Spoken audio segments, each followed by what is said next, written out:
Hi,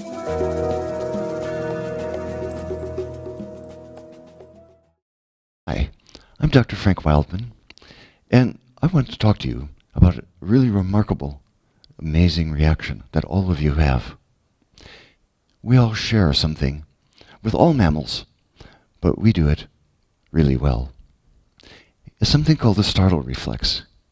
It's an innate, inborn activity. Babies have a startle reflex. Older adults have a startle reflex. Now, what is it? It's an act of hypervigilance designed to protect us. So I'll show you what happens if, let's say, a car comes very close while you're walking. The speed with which you might back up. The sound of a gun going off or a car backfiring very close to you. Or bright flashing lights right in your face. So the reaction is over in less than a second, but you can hold on to it for the rest of your life. Let me show you the reaction in sort of a real time. It's hard to do because it's a reflex. That would be a strong startle reflex. Now, if we slow that down, you extend the neck, you're very surprised, you extend the hands, raise the shoulders, start straightening the diaphragm, hyperextend your knees, lift your toes from the floor, and then you come down. That's 4/10 of a second. That takes 4/10 of a second. Another 4/10 of a second, you grab the floor, you close your diaphragm down by protecting it with your sternum. Tighten your belly. Inwardly rotate as if you're protecting your genitals. Bring your chin down to protect your throat. And then you can relax. It's over. But what if you get locked someplace in the startle reflex? Because when you're having that movement, you're also getting a surge of adrenaline, massive outputs of adrenaline throughout your body, corticosteroids, and fabulous releases of chemicals so fast there's nothing invented that could give a faster reaction. So, have you ever seen people who hold on to their diaphragm a little bit? Maybe some of you do. It happens to me now and then. You hold on your diaphragm, your chin comes down, shoulders go up, and you start moving around that way, and it's really tight. There's a kind of, I can't really turn my head very easily or rotate my trunk. There's a tendency to turn the whole body. Take a long time to look around. Because partly the startle reflex startles you into a position, a unidirectional plane of action.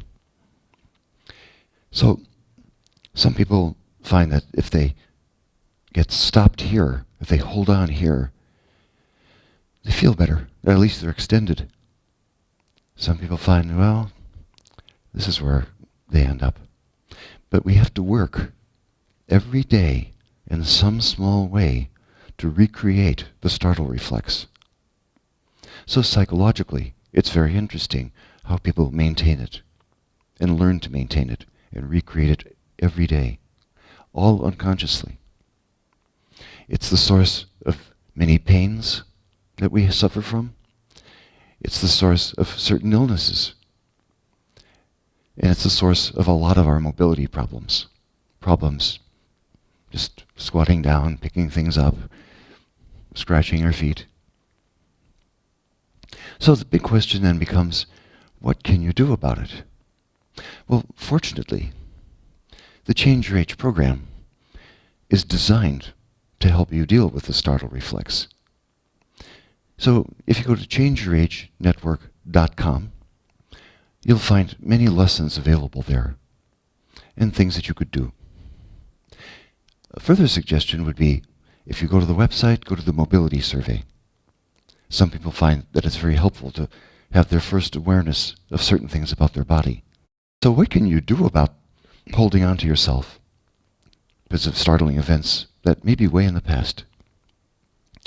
So one thing that really helps is to be more aware more mindful of what you're doing with yourself. I'll give you an example.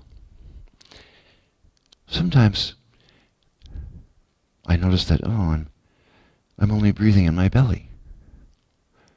Now, how can you just stay breathing in your belly? So what you could do is just go, put one hand on your belly, another hand on your chest, and think, can I move both hands?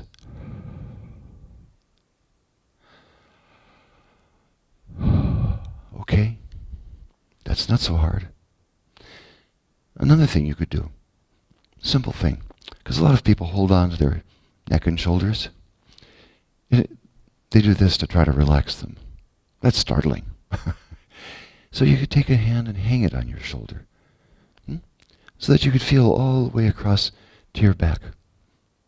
And then you could take another hand and cross your arms, and look at that. You might discover that you could cross your elbows. That's almost startling. So the hands can be arranged like that, and just lift them up.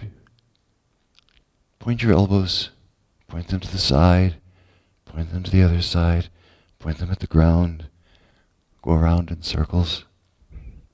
Breathe with the movement. Go